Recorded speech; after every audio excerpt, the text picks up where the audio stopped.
ধন্যবাদ সিরাজ ধানিকে বক্তব্য রাখার জন্য।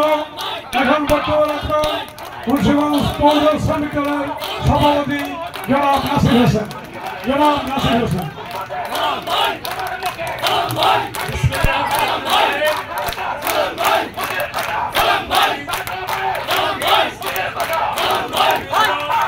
ঠিক আছে ঠিক আছে ঠিক আছে।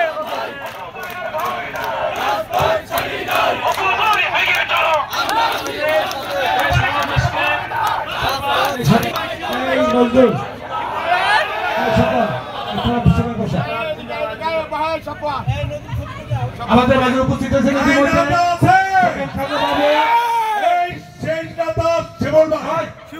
সেই নেতা আরো জোরে জোরে জোরে আরো জোরে শিবন ভাই মজদুর ভাই টঙ্গিবাড়ির শ্রমিক